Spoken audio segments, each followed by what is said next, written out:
Hey there, welcome to saas.unbound podcast. I'm your host, I'm Nadeina, head of growth at SaaS Group. Here you'll acquire buying wonderful SaaS businesses to take them to the next level. And here I chat with inspiring founders and experts to get an inside scoop on how they made their business a success. So today with me, again, Jason Fried, co-founder of 37signals, and therefore Hey.com, Basecamp, Wands.com, and most recently, Fizzy. So welcome to the show. Thanks for having me. It's good to be back. Sure. And we'll get to Fizzy. I mean, obviously, I want to know what it is. I saw the videos, but you'll probably be able to tell me more. I want to ask first about the calendar. I think the calendar was like the first thing we discussed ever on this podcast with you. And that was like 2 something years ago. And I'm just wondering, because we've talked about, shape up and 6 week cycles and, how a lot of people think, okay, we'll just stick to 6 weeks and maybe we'll whip up something amazing. So, simple calculation, 2 and something years is around 18 to 20 of 6 week cycles. So, what were you doing? Ha, to build the Hey calendar. I mean, Yeah. that's a calendar like that is a lot of work because it's novel. So it's not just recreating what already exists. Which, if you're going to just recreate a traditional calendar grid, there's a lot you can just mindlessly do because you're not sort of inventing anything or trying anything new. So a lot of the time spent on something like the Hey calendar, which is very novel in a variety of different ways, was spent experimenting to try to find the right ideas. So it wasn't like we had the ideas and then we put 2 years of work into it. We spent a lot of time, I don't know, maybe close to half of it, I don't know, just trying to find our way to something, and then to build like a robust calendar in this way that's integrated with email. It just takes time to do it well. Calendars are very finicky. There's a lot of interactions you have to consider. There's a lot of expectations people have. Even basic things like repeating events can be like incredibly challenging to pull off accurately. Um, there's just a lot. There's a lot to it, but a lot of it was spent experimenting. So it's more of it's more like a new product. That particular feature was really like building a brand new product from scratch. And a brand new product from scratch usually takes us a year or two because we're exploring new ideas. And by the way, in that exploration phase, and like the first half of that, we're not really working in cycles. We're sort of exploring. Just me and a couple people, maybe, or maybe me and one other person, are just exploring ideas sort of fluidly. And then once we start to have something there, then we start to move into the cycle thing where we get more formal and we have to like ship things. But initially, it's just experimentation or Okay. free flowing. All right. I see. Sorry. I just decided to choose violence right away. Ha! It's good. It's good. All right. But, also just about this and kind of like experimentation and thinking about it, was it also work with customers or potential users, or was it just you? Because I just recently had a conversation with, yet another team that wants to challenge you maybe Sure. or build something else, and they were like, okay, we'll just get to building it. And I'm like, okay guys, have you like talked to anybody? Have you tried to see if that idea sells, or like what's going on? Is that this another kind of like I'll build it and they will come situation? So what was yours? We are in the we're going to build this for ourselves camp. So it's different maybe than the team you're talking to if they're trying to think about building for someone else. If you're really building for somebody else, you should probably get to know them pretty well. But you probably know yourself pretty well. So our focus is to always build the first version of something, whether it was Basecamp initially or Hey initially or the Hey calendar or this thing called Fizzy we're working on now or the Once products for us. And so we don't talk to people on the outside about V1. V1 is ours. It's for us. Then once it hits the market, we get all sorts of thoughts, feedback, complaints, praise, all the things. And from there, we start to make adjustments and also learn a bit more about what we really want to do. And also, we give people some time to get used to something. So when something's brand new, like the Hey Calendar is brand new, has a lot of unusual things about it. Naturally, since we're pushing back against some norms in calendar design, people are going to some people are going to freak out and want it the way they expected it to be. And so that's a totally fair response, but I'm not going to just change the whole product the next day because a bunch of people complained about something. So we kind of want to let people settle in for a little bit. And so, we kind of over the next, few weeks, months, maybe even just sort of absorb, but don't do anything with it unless there's something like literally busted and broken. That's a different story. But that feedback gets worked in later as we go. So it's up to us to mold the first version, and then we can sort of play with it after that. That's our approach, at least. Yeah, All right. Yeah. yeah. And that was exactly kind of their argument. They were like, but, the Basecamp guys are doing it. And Everyone's got to do it what works for them. So they shouldn't do it because we're doing it. They should do it because that's what they think they should do to build a product. If they have an idea, sorry, there's loud birds outside. Let me close the window. If they think they have an idea that they want to build, they should do it because they want to do it, and they should do it their way. I don't think it's a good idea to follow anyone else's way. You can listen and have a point of view and absorb some of it, but you got to figure out what works for you ultimately. yeah, Yeah. absolutely. And to be honest, like to my point as well, there are so many stories here on the podcast as well where, they built and people came that, it's kind of difficult to argue that, oh no, that's not the working playbook or whatever. Right. I would say though that part it's separate. So you can build something great and no one can show up because nobody knows about it. It doesn't talking to people or doing it your own way doesn't have a lot to do with are people going to actually show up and use this thing. Like, first of all, it probably has to be good, but let's say it is.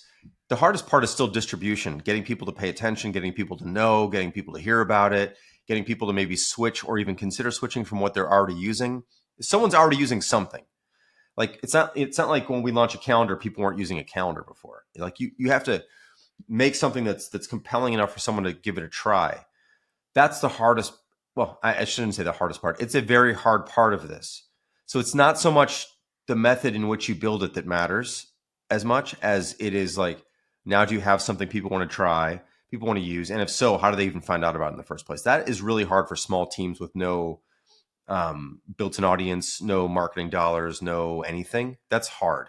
It's like you go on Spotify and you just can randomly hear amazing music that you never would have heard unless you just hit play on spot. Like you never would have discovered this artist. There's so much talent out there, and software is kind of like turning into music in that way, where there's so much talent out there. There's so many people who can build so many things. How does anyone rise to the top? I mean, part of it is just luck. Part of it is effort in terms of marketing. Part of it is having the right people talk about it in the right way. How do you get that to happen? None of that has to do with did I talk to customers or not when I built the thing. Absolutely. And Yeah. this is one of my favorite questions to ask, to be honest. When people say, oh, we talked to a bunch of, potential customers, Yeah. like who actually converted? How many of those converted? And usually the most common answer is zero. Well, yes. Yeah. But that's just that's life. Like, a zillion people are going to try something and very few people are going to buy something. That's just like the percentages in general. I think the thing is that a lot of people will end up asking friends what they think. And, friends aren't also going to give you feedback that really matters usually. They're going to be quite kind and supportive. You also, I think, can't really ask questions like, would you pay for this? Or how much would you pay for this? Or if it was $50 a month, would you pay for this? It doesn't cost them anything to say yes. So that's not a real answer either. So I don't personally, that's one of the reasons we don't ask a lot of questions like this is because I don't put a lot of stock in abstractions. I think if you want to see if anyone's going to buy the thing, make the thing and put it out there so they can buy it. And these are people you don't know, and these are people who don't know you, but they discover something somehow and they take their credit card out and pay for it.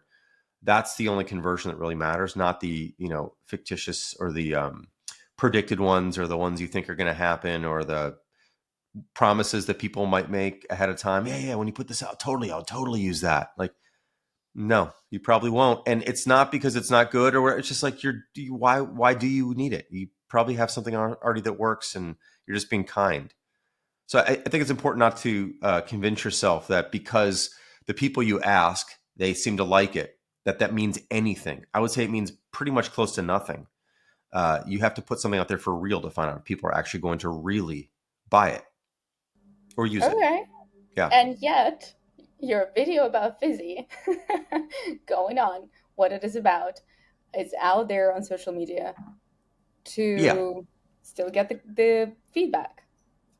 Mm, I'm doing this because I kind of want to show what it's like to be in the middle of something that we're working on. And it's not necessarily to get feedback. It's actually just to show what it looks like. Like the next video I'm going to do, I'm going to try to do one of these once every week or two. It's probably, I don't know if it's going to be the next one or the one after that, but like things I don't like about the product right now.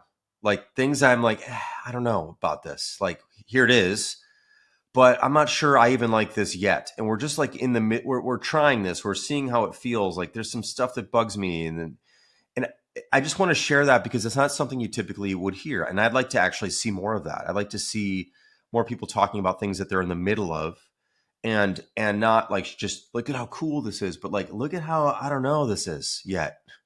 I want to do that. So I want to share that. It's not to get feedback on the product.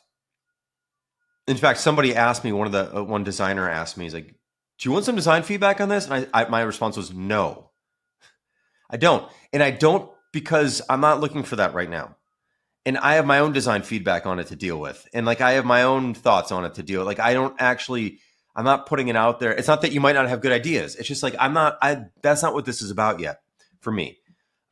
So it's an experiment. We've never done this before where we've really shared a product in development. Like we're months away from launching it. Like this is not like a eminent, like it's coming in 4 weeks kind of thing. Like let's pump it up. This is really literally like we're in the middle of this thing, past the middle, but we're still figuring things out.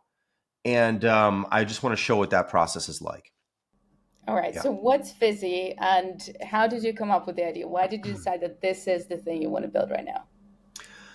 So Fizzy is like it's kind of like a bug slash issue slash idea kind of tracker organizer thing. Now this started a few years ago, actually. Not We didn't begin the work a few years ago, but the idea came up. We were at a meetup, company meetup, and it was like a design team meeting. So we're just hanging around the table, and somehow we're talking about road trips. I think it was, and then somehow we start talking about bugs hitting the windshield on your car, and it was just a passing comment that someone made. And I'm like, wait a second, hang on a second, let's go back to that. And so we started thinking about uh, this idea of bugs hitting your windshield, like these splats on your windshield.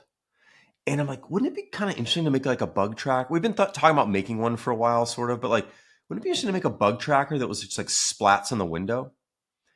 And so the design, and I'll share these designs soon. The original design for this was like splats, like big splats all over the screen, as if they were like bugs hitting the windshield. And then the idea was that what you really do is you clean things up. You don't like bugs already exist, and then you clean things up. And the idea of having a clean windshield means you're like dealing with the mess of bugs. This is sort of the conceptual idea that we began with. So we started working on that as an experiment, and then we like got so far into it that we're like, the splat idea is very cool, but like there's actually not enough room on these splats to like write text. You'll see when I share this at some point. I mean, I don't know. Can I screen share? I'd be happy to show you. Absolutely, you can do All right, that. hang on. Let me Just walk us through it because this is going to be audio only as well.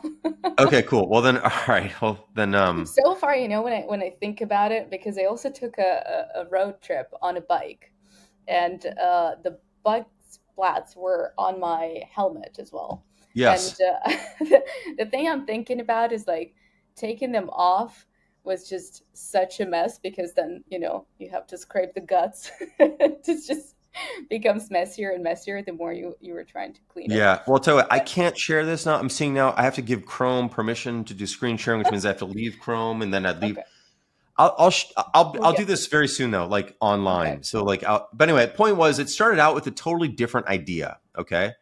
It was like a maybe I don't have to do that. Oh, hang on. Allow. I have to quit and reopen. Yeah, I can't do it. Sorry. We're only Okay. in tech, right? So Yeah, I know. I know. Um, okay.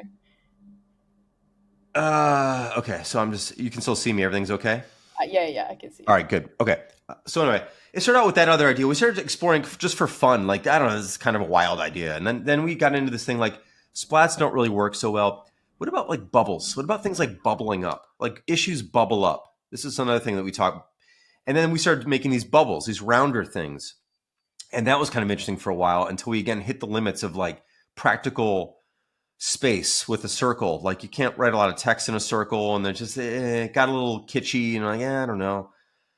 But this idea of things bubbling up, kind of like okay. And then we moved over to this cards thing, and that's where we had this sort of I'm going to call it a breakthrough. It's not like a scientific breakthrough, but for us, a breakthrough of this idea of two columns. Basically, things we're considering and things we're doing. Because we have card tables in Basecamp, which is like a Kanban style thing, and of course there's Trello and all these Kanban style things with all these different columns. Things move through columns. I've always found that to be it can be very handy in some cases, but also quite unnecessary in a lot of ways. It's just like what are we thinking about? What are we doing? And then the doing column can shift into different things. So this is sort of this idea we had. We started exploring that. That's when we moved to cards. So this is I'm actually talking mostly about the UI at this point, but it began and you said like how did it all start? It started with this weird idea of a road trip and car and bugs hitting the windshield. And it sort of carried throughout.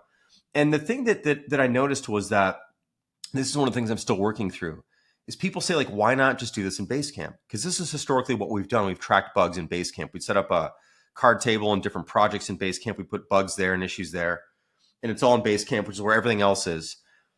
But there's something about this type of work that I'm finding currently. It's nicer to have somewhere else because you can create dedicated workflows and screens and an experience that helps you see quality without having to get all this other stuff out of the way, which is all the other stuff inside Basecamp. And so it's just nice to have this like desk, like this almost like this accessory where quality and ideas and issues are tracked. It's more immediate just to see that is what we're finding. Um, I don't know. I'm sure a lot of I think one of the biggest like issues we're going to have with this thing when we launch it is people are like, but I already have Basecamp. Why do I need this? And I'm not in the business of convincing anybody of anything. I've never wanted to convince anybody of anything, to buy something, to try something. Like here, we're going to put it out there. You give it a shot. Here's another thing. Here's another take. Here's another idea. Here's another approach to this problem. You should use what works well for you. But I think there might be something over here you might want to check out. And you might find that you like this experience better for this kind of work for whatever reason. And if you do, this is products for you. And then, of course, the biggest collection of people in the world are people who do not use Basecamp. I mean, Basecamp is a very popular product, but it's like, has 100,000 customers. There's millions and millions and millions. So like maybe there's some people out there who don't use Basecamp, but use something else or track bugs some other way or don't track things and they're interested in this. The other thing I would say is we're actually building this in a way where the bigger thesis here is that um, so the tagline essentially is everyone's got issues. Okay. The idea that like software development has been basically the place where people have been tracking bugs for years. All sorts of other things have issues. So if you are managing a home, if you're a friend of mine manages like 4 or 5 different houses for people who rent their houses out, tenants come in or people who rent the house, the oven doesn't work, the stove isn't hot enough, the hot water goes out in 5 minutes. Like houses have bugs. I mean, hopefully not literally, but like these things have issues.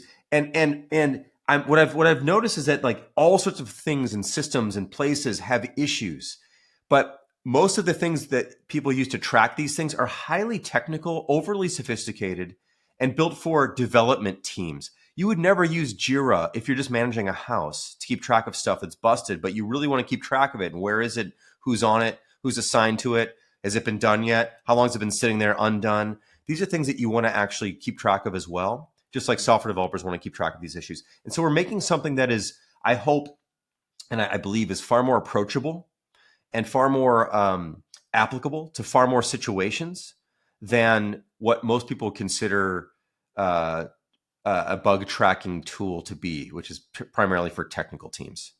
That's a long-winded answer, but that's sort of what we're aiming for here. Okay. And as far as I remember the video, you said there that you don't really believe in like priorities. So there should Right. be tasks that should be done or, should not be there at all. But like when you were talking about, especially like managing houses and stuff, right? And for me, to be honest, it makes complete sense. Like I'm not really big in priorities. There is shit that has to be done and Yep. I'm doing it. And, I kind of just develop my own little like schedule for everything. But I was talking to a developer and he was like, I have to know what the priority is and I have to make sure that it's over there, sitting on top so I can Yep. get to it Yep. first. And maybe the same with the house. It's just, the way you made this example. Uh, I kind of want to make sure that, the gas leak is For fixed sure. first before Yes. before Yes. the bugs. So Yes. yeah. So we have that handled. Okay. Okay. So we have this feature in Fizzy, which I've not shared yet, but I'll explain it to you, and maybe I'll share it in the next one of these upcoming videos. Basically, this idea that you can turn any ticket into a golden ticket. A golden ticket actually literally lights up as has a golden glow to it, and it automatically shoots to the top of the list on the right hand side in the doing column. Okay. So the idea is that while we don't have priorities in terms of high, medium, low, or one, two, three, four, five, you can make any number of tickets golden tickets, essentially, which automatically just float to the top. And no matter what sort order you're looking at, they're always at the top. And that becomes the high priority item. It bubbles up, it floats to the top and stays there. And so that to me is all you need. To your point, like there's a gas leak. What's important? Gas leak, golden, like boom, right to the top. Like it's visually obvious. It's at the top. It cannot be removed from the top, and you know it. And so that's how we're handling this. And this is actually a translation of how we handled it in Basecamp for forever, basically. In Basecamp, we don't have hard coded priorities either. If, for example, in a to do list, if you think something's important, you drag it to the top of the list because there's something about the physical order of something which is just absolutely true. There can only be one item at the top. Then you have an item right behind that one. Then you have an item behind that one. If you assign priorities to things, you know that like everything is high priority all of a sudden. Like that's what ends up happening is everything becomes high priority and that's a problem. But if you can only have one thing at the top of a list, like that's it. So you have to really think about what's the next most important thing, and that thing is at the top. So that's how we're sort of dealing with that situation. Okay. All right. That makes It's also a sense. little bit more fun, frankly. It's a little Yeah. wacky, a little quirky, but it's actually really kind of fun. Like a few days ago, there was an issue in Fizzy that like had been bugging me. It's been on the list. It's been bugging me. I'm just like, it's golden ticket, like boom, right to the top. And then in the comments, I'm like, hey, we really need to solve this. It's been sitting here for a while. Like this is really annoying. And it just got solved because it got elevated, highlighted, talked about, dealt with. And that's just sure, I assume this could be abused. You could like turn on every possible thing. We'll probably have some limit maybe at some point where like you can only have three max at one time. I don't really know, but for now that's how it works. Is it in any way integrated in Slack or Campfire or anything so that, something you've been talking about in the chat there could be done in Fizzy as a task?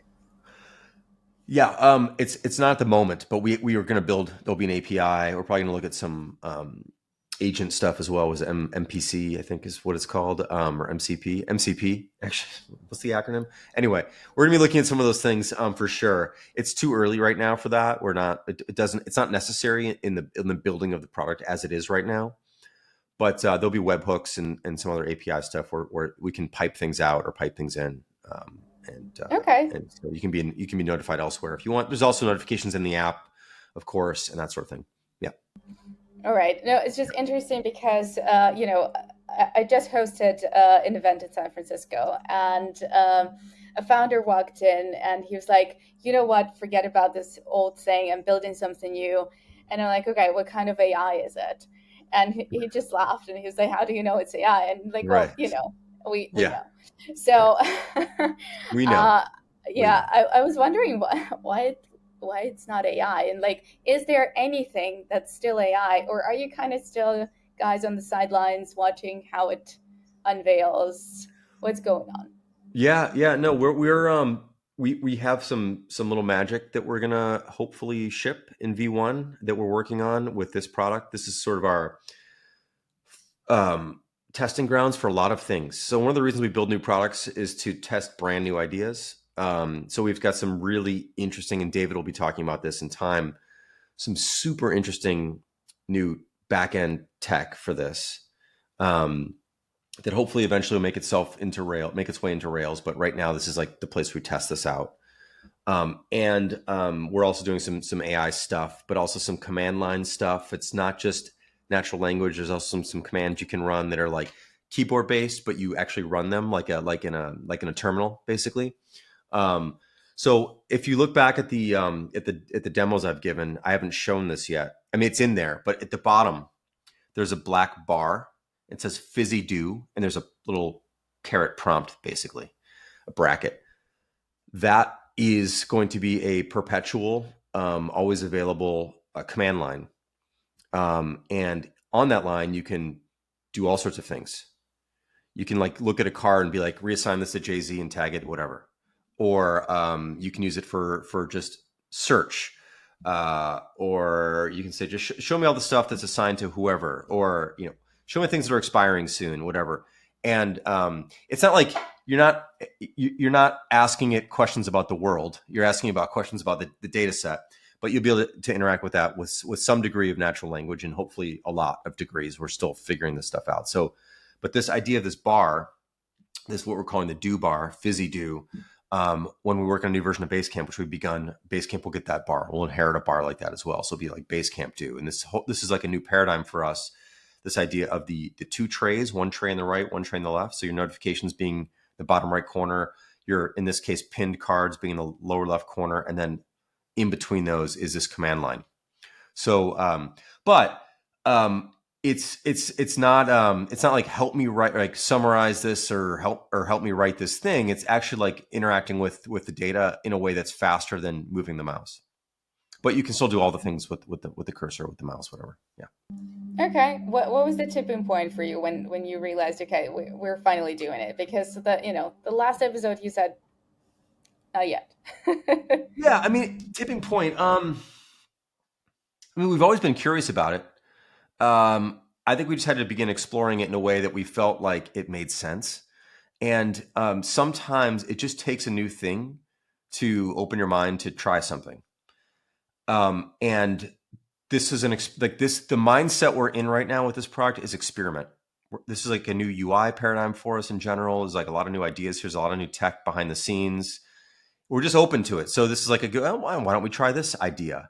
And it actually started because we designed this. I don't have my sketches in front of me, but we designed this two tray interface, which in Hey actually had this first. So Hey has these two trays in the middle. Reply later, set aside. They're in the middle, right, middle of the bottom of the screen. We've now moved these out to the edges in Fizzy, and when you do that, what ends up happening is you have this space in between, and you're like, oh, there's space in between.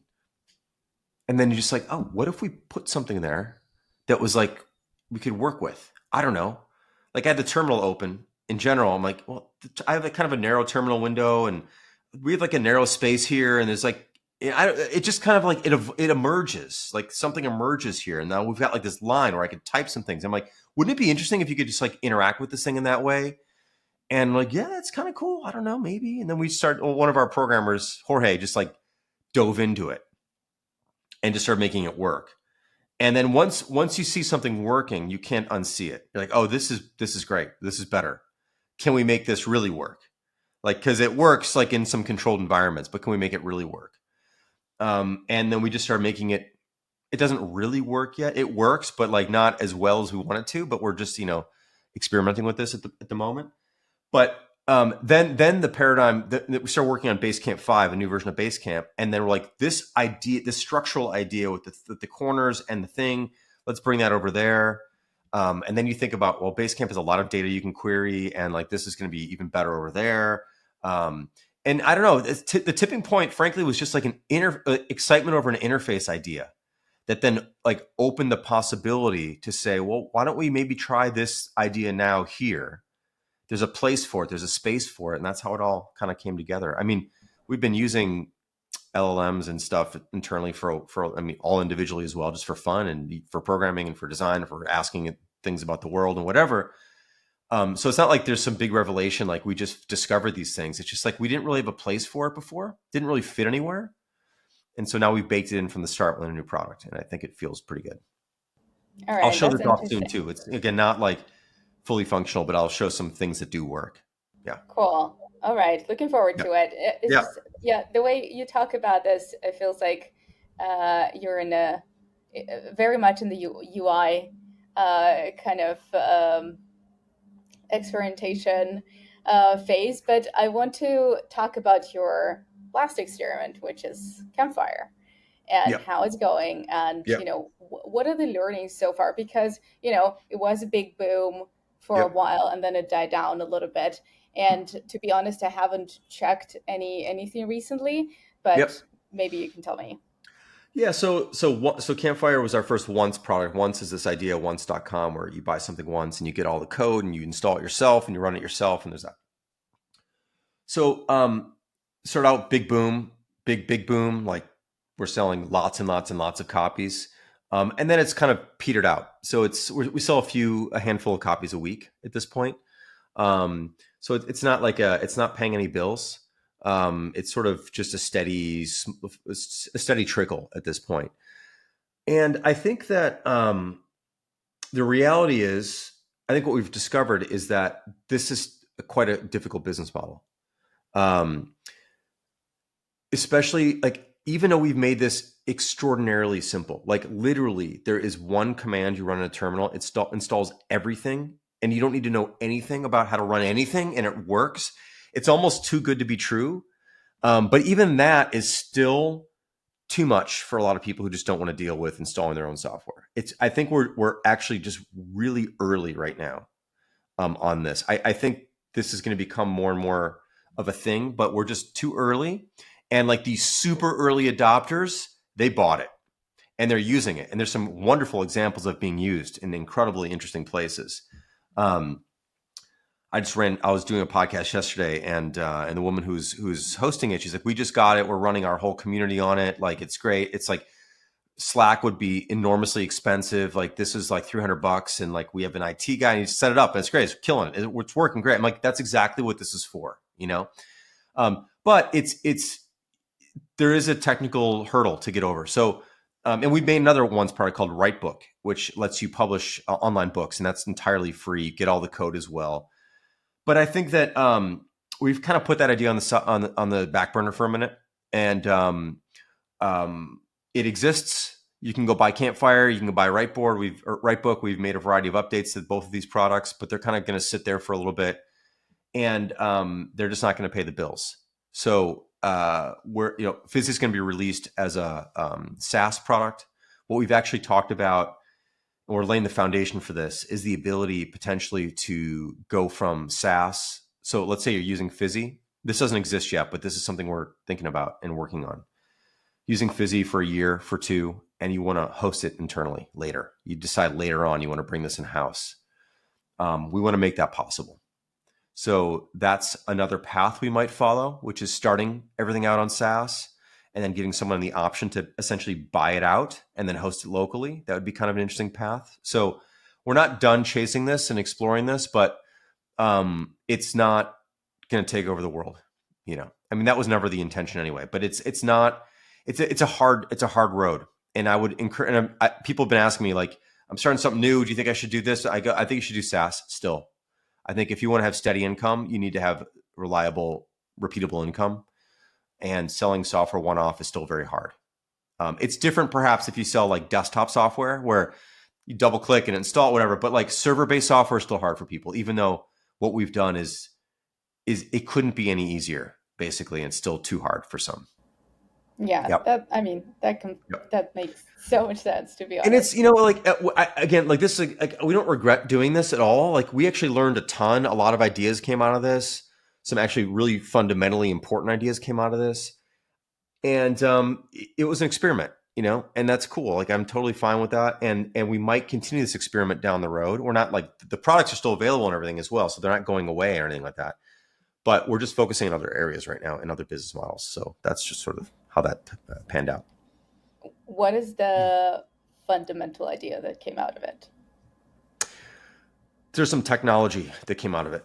Okay.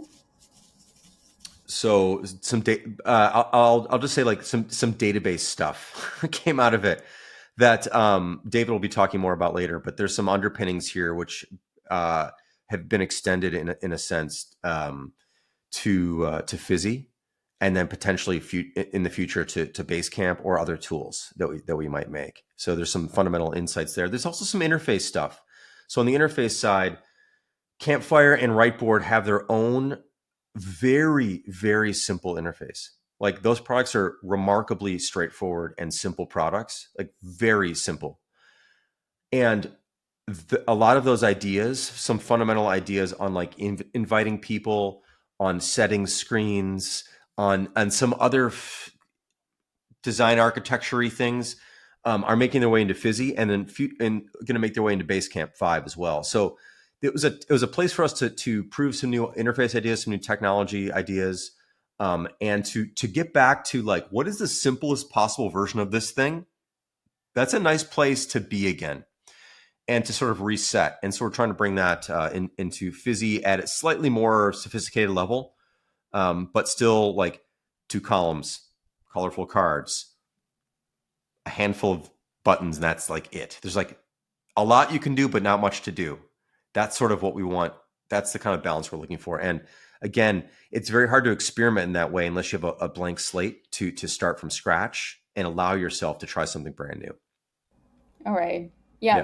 maybe next episode should be with David, and I'll call it some database stuff. So Yeah. I mean, give us a few months. okay. I think when Fizzy's out, assuming that this all makes it out in terms of this tech that we're working on, the plan is that it does as part of this. But if it doesn't, it won't. But if it does, it'd be very interesting to talk about, and I'm certainly be willing to talk about it. Okay, cool. Yeah. All right. Another thing that I really, really wanted to talk to you about because, you posted this new role. I think it was a product designer role, Yes. Yes. and it was you guys got something like over 1,400 applications for it, and one that stood out for you had like this insider joke, and obviously Right. Yeah. it's great. I also love these things. Like if you come unprepared, it's bullshit. I don't like it, no matter how experienced you are. But yeah, what else stands out for you? Because we're hiring left and right now, and we're trying to figure out what is that makes it a good hire in 2025. Well, yeah, and actually, we just extended the offer yesterday to the person we chose. It was very hard. Finalists were extraordinarily good, and it was an extremely hard decision, the hardest decision we've ever had, actually. So anyway, okay. So we get a lot of applications. About half of them you can just dismiss off like immediately because they're clearly unqualified, didn't follow the directions, blasting things to every job site they can find. Like you can tell very quickly. So we kind of pare that down. Then from there, maybe it's a little bit more like 60%. From there, you kind of have this really, but we're still talking like a big number, like let's call it 500 potential people here. We tend to look at a couple things. So we look at cover letters. We look at like an effort. I look at cover letters and effort. Um, don't look at resume. Don't really Cover care where letter you. is still a thing. For us, it is. We Okay. require it. We require it. Primarily because we mostly write through communication or communicate through writing here at 37 Signals. So we want to find strong writers, and people can explain themselves. And also, to me, it's a signal for like, do I want this job or am I just applying broadly to any job? And if you write a cover letter that's like, dear hiring manager, and it's very generic, I know that you're not really interested in this job. So it's a filter. It's a filtering mechanism. It's also an indication of effort to us. So effort is very important to look for, I think. And so a lot of people who go to the extra effort to like make a little micro site or a little mini site or something, they tend to float to the top for us immediately because I'm like, this person really wants this job. They put in the extra work, they put in the extra effort. So they're automatically in like the next batch of, they make it through to the next batch. Golden Um, ticket. in a sense, golden ticket. So it's effort and communication style, and like then there's just an aesthetic that, taste. You can kind of look at tastes, sort of, in a sense.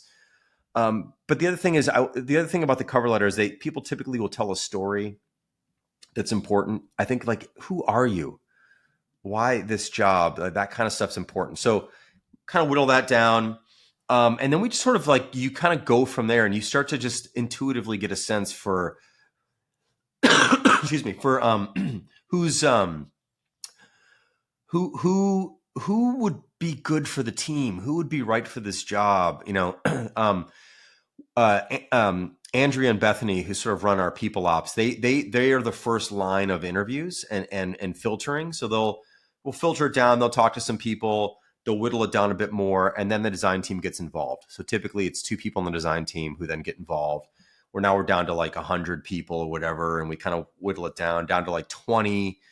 And then, how do we make these decisions? I mean, you get a sense. Like, you look at the work, you get a sense, you understand what they're doing. We get down to the 5 people who we really think are the strongest. I know I'm like jumping over a million levels, but like, and then we give them a project. We pay them for this project. We give them a week to do the work. And this particular project was Basecamp's home screen, not the marketing site, but in the app. Currently, it's a collection of cards that take you to projects. And the project was, hey, look, right now this is like a place you go to and then you leave very quickly. It's not very useful. It's more like a jumping off point, essentially. How could you make home a place people wanted to visit more often? How could you make this screen that you log into when you drop on when you log in more useful, rather than just a place you want to leave as fast as you can, essentially? Not because it's bad, but because there's nothing to do here. So it's like this broad direction. And 5 people turned in an assignment, and 2 people immediately rose to the top.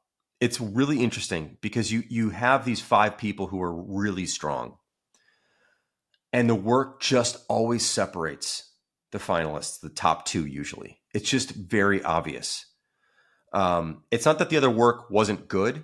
It's a combination of, there wasn't enough imagination, there wasn't enough creativity shown, there wasn't enough design chops shown. It was like just moving around things that we had. We're using our styles a lot. It's like, I want to see you in this.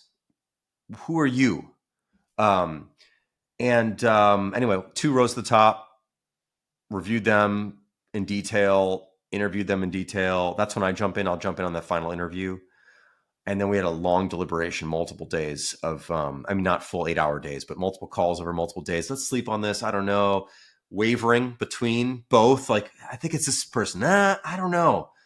Let's sleep on it. And then eventually we made the call. And I'll tell you that a core part of it, excuse me, was this is a weird thing to think about. Like, it's hard to quantify. But sometimes when you get down to the final 2 people, a certain desire comes out in one of them where you're like, this person really, really wants this job. And there's a bit more hunger. There's a bit more sense that this is going to mean a lot to them in a way that they're going to just level up because of that. I don't know how to quite put it, but there's just a hunger there that ends up, because when 2 people are so good, it's, either one of them is an excellent designer. So then you start to look at some of the intangibles, and those are the things that ultimately kind of nudge you one way or the other. So I don't know, that's a long story. I don't know if it was useful, but that's kind of how we ultimately. My my question, Yeah. just based, on every other interview we had, and you talking a lot about the gut feeling. My Yeah. question is, how early have you actually known that the person you hired will be will be the person? So it's a really great question. We did not end up hiring the person that we initially were almost perfectly convinced would be the right person. And now I will say that the person we did not hire would also be the right person. Both of them at the end of the day would have been extraordinarily good here. But we were not going to hire two. So it was very interesting because I remember earlier in the process, this one person stood out so far above everybody else that it was like, why don't we just hire them right now? And it turns out we did not ultimately hire that person, um, which was a really hard decision, incredibly hard decision. Um, but something told us this other person was the better hire for now. So that was that. It was very hard. I mean, in any hiring process where you're fortunate enough to have two outstanding candidates finalists, or three or four or five, there's almost no right decision because any one of them would have been outstanding.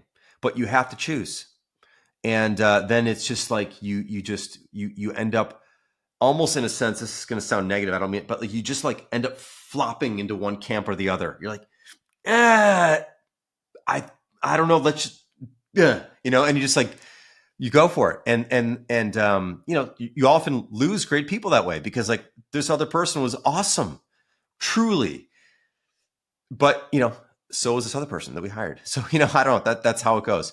But no, this was Yeah. a case where actually, in some ways, as sort of a dark horse who was like really good, but we weren't totally sure, and then ultimately came through in the end. Okay. Not a long shot. Actually, dark horse is the wrong word. Not a long shot.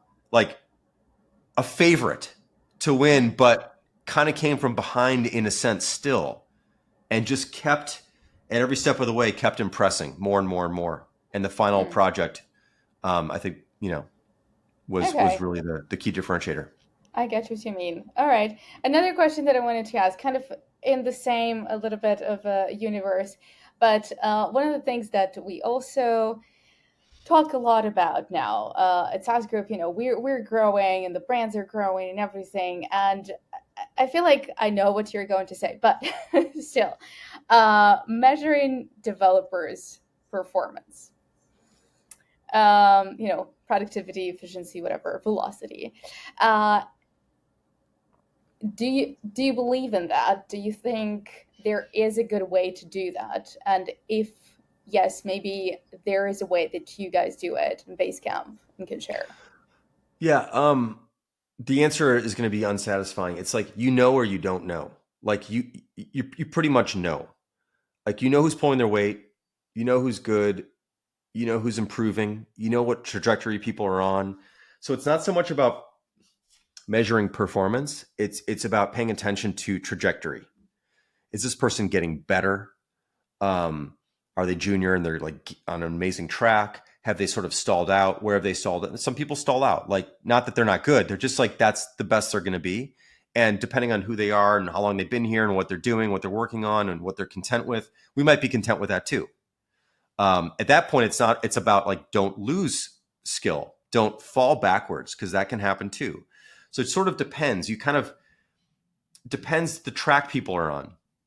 Um, but it's very obvious. The thing though for us is that we primarily make the decision about whether or not someone's going to be here or not over the long term after the first year. So the first year point is everything for us. And the way we think about it is we ask a very, very simple question, which is, would we hire this person again? That's the question. It's not like um, there's no performance metrics. It's clearly something like knowing everything we know now. We've worked with this person for a year. Would we hire them again? Because we could go hire someone else.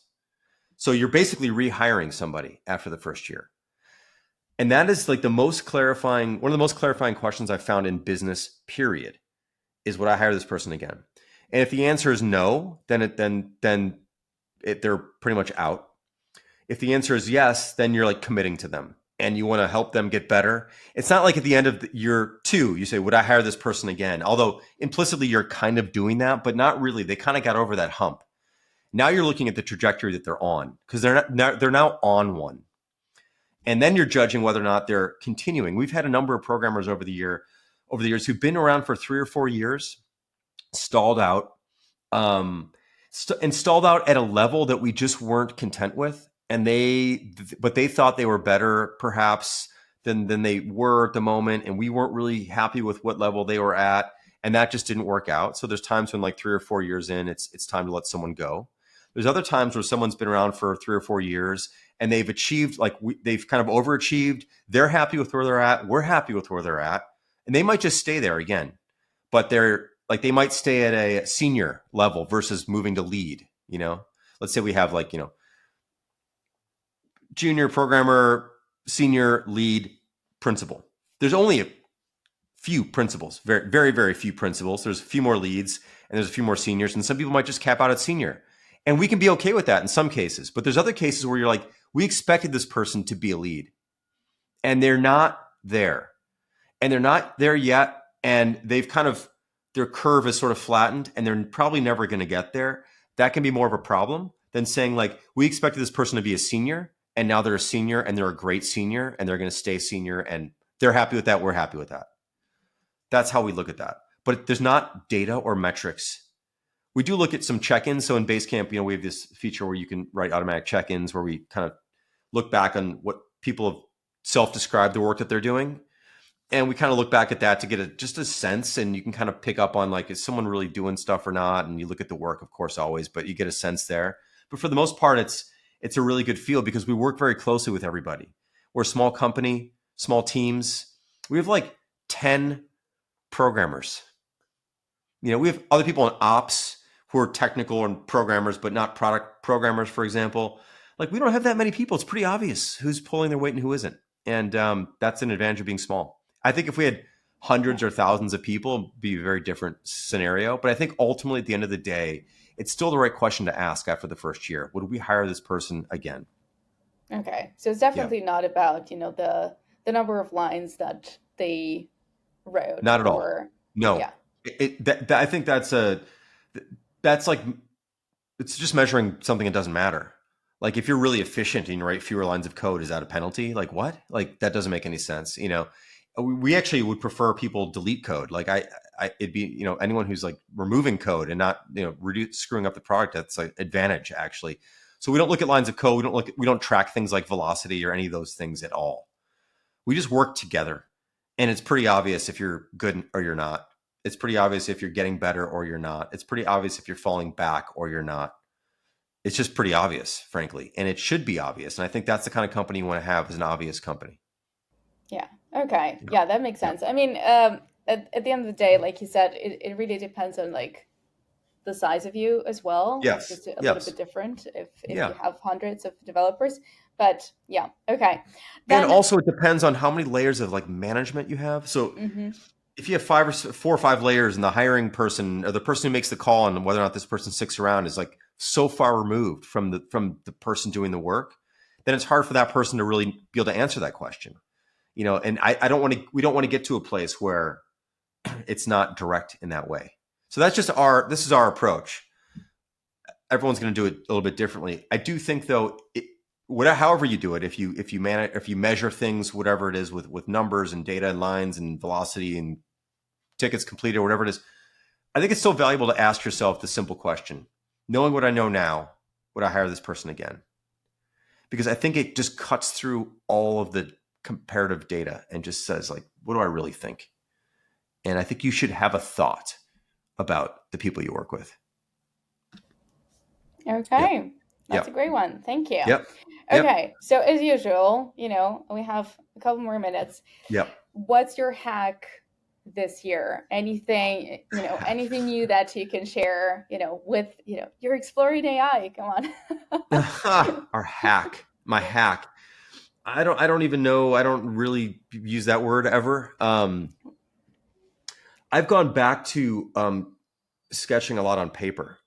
So for a long time I was I sketch on the iPad when I want to share something with someone like quickly in a sense, because what I'll end up doing is I know this is a audio only podcast, but I'll draw something on paper now, and I've just found it's easier just to like hold this up to the screen for somebody and be like, I see, know. this is kind of the idea here, right? And like, yeah, yeah. So I just find myself using paper more frequently actually, and quite enjoying it. and it gets me back to the roots of sort of why I used to use like sharp. I always use a Sharpie marker, so I draw with a big thick Sharpie marker, and it's because I can't add a lot of detail. And I find that when I'm on the iPad, I tend to just like get more frustrated with the fact that I didn't draw a straight line, or like I could shade this in some way, or like I could change the line height or line weight. And I'm like, why am I thinking about this stuff? Like, let me just get the idea down. So like a single pen. So I've fallen back into that. I do use the iPad sometimes if I want to share something in some slightly more detail, but pen and paper is faster. So that's something I've really focused on a lot. Um, and um, I have begun to use a bit more AI to help me refine some thoughts. So if I'm writing a piece and I just feel like there's something clunky about it that I can't quite figure out, I will often like paste it into ChatGPT and just say like, there's this part here that I just isn't flowing right. Like, do you have any suggestions for that? And I find that whether or not I use its suggestion, I typically don't like the writing style that it spits out, but it'll often help me simplify something. Like I'll end up going, yeah, that's actually, I see the problem now. I don't like your suggestion necessarily, but I see the problem now. And that helps. Sometimes I do like the suggestion, but oftentimes it just helps me see something, which is pretty valuable.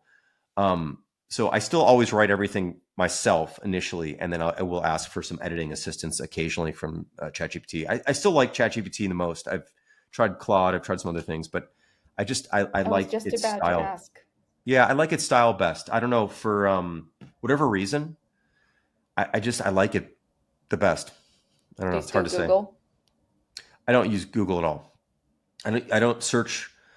I don't search. I haven't used Google search for years. I've been using DuckDuckGo, but I don't search on the web at all anymore. It's all um, using LLMs. I mean, unless I need to go to like a web page or something that like I know, like I'll find it better through DuckDuckGo or something. But I don't use that And anymore. that's That's still ChatGPT, not Perplexity, not I whatever I it is. used Perplexity for a minute. I tried that. Like I don't see how it's better in my opinion. Mm. Like for the stuff I do, I just find ChatGPT still to be the best overall. I used Grok for a bit, and I've explored. I still occasionally explore all these things. I find Perplexity to be, frankly, too citation driven. It's like Mm. I don't really care that much actually most of the time about like all the evidence. Um, I just don't really. I want the answer, and like I find that ChatGPT has the right balance there. Like it cites sources, in like really small text, but it's not about that. I feel like Perplexity to me is like about that, and it's not for me. It's not about that, so it doesn't really rhyme with me. It's an incredible product. I mean, like all this stuff's incredible, but I'm a ChatGPT guy at the moment. Okay. Yeah, I still haven't figured it out. My son, he's 6, he prefers Perplexity for he sure. does. So Yeah. why do you think that is? Is it more visually interesting? So the part of it is that too. I think it's like nice to look at. Maybe. Maybe. I don't know. Maybe it's just the fact that, it's just conversational and he can just kind of talk and like ask, show me that thing. And she'll be like, okay, yeah, sure. So here it is. And here's how. So to be honest, like I use it a bit of like a babysitter Yeah, sometimes. yeah. So that's interesting. So my 10-year-old, we have a 10-year-old and a 6-year-old. My 6-year-old is not into this yet, but my 10-year-old is deeply into it. And what's really cool is when we all drive to school sometimes, I'll take the kids to school and I have ChatGPT Pro.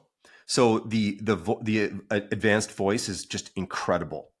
And so we'll just like the whole way, it's hooked up to Bluetooth, so it's just like, we'll just like tell me about black holes or something. And we'll just like it's like, but wait a second, but like the event horizon, like it was just kind of like just talk and like go deep on a topic for an hour, and it's incredible to be able to talk to this brilliant brain, free form, and that way. And I think ChatGPT, especially the advanced voice, is extraordinarily good at this. And you can break in mid sentence, and like it's awesome. I think it is the best at that also. Yeah, my son, like, I guess I just haven't really shown him Perplexity. Maybe he would dig that too. I don't know. But he loves ChatGPT, and as he's learned so much with it, it's really kind of remarkable. Like Yeah. he's into baking right now. He's like picked up all these like recipes and baking tips, and then he's into like making his own paint. Um, Hmm. so he's got all these tips on like how to grind stones down and like make pigment and like I wouldn't have known any of these things. I don't know how to help him with any of this stuff. I wouldn't have known where to send him before. And he just like curiosity, his curiosity is leading. And it's Yeah. so cool to have this deep well of answers and interactions that he can find his way with. So it's cool. It Amazing time to is. be a kid, I think. Amazing. I know. Yeah. I was Yeah. I was kind of like at first I was a little bit afraid because, you're just leaving your Yeah. kid with this thing that, Yep. can lead wherever. But then, it's also like they don't know where it could go. And obviously they want to go to a familiar place. So we started, he's 6, we started with Pokemons and stuff. Yep. So Yep. now, Yep. Yep. Same. Yep. yeah, now Yeah, it's and yeah, it's going, not going to go to like the dark world, like yeah, because that's not their interest. They're like they're no, curious about the thing, and so they just keep going deeper and deeper and deeper in the thing. mm, Our adult minds could be like, well, what if they ask this question? It's like they're not going to ask that question, and if they no, it's do, not there. whatever. I mean, it's not the end of the world. So, but yeah, it's fascinating. But anyway, yeah, I don't what got a bit off track there, but yeah, that's my sort of current use of the stuff. Yeah, Cool. All right. yeah. Thanks for sharing. It was Anytime. really fascinating, Yeah. as always, chatting with you. I want to ask about the biggest win and failure this year. I think it's too early. Maybe let's do another It's season. yeah. May is hard. May is Yeah, hard. Yeah, still still Q1. So yeah, yeah. We um, can catch up later in the year and on that stuff because then we'll have Fizzy will be out by the end of the year and we can talk a bit about that. sure. I don't know how it's going to do. I'm very curious. Like, and I'm going to be talking more about this in the videos that I do. There's like I have some doubts that are not answered yet, and that's like totally normal. And I want people to know like when you make something new, like I mean, sometimes you're like, oh, this is, I'm so gung ho on this thing. Like other times you're like, I don't know. Are we, and it's good to, I think expose that sense of dis-ease or unease. I don't know. I'm uneasy about some decisions and some unsure about some things. And like, we'll figure it out as we go. We'll get there. Yeah. Absolutely. And, Yeah. happy to explore and see what it is going to look like at the end of the year. But Yeah. yeah, thanks for being here. Always fun. See you next time. See you next time. Okay. Thanks so much. And take care.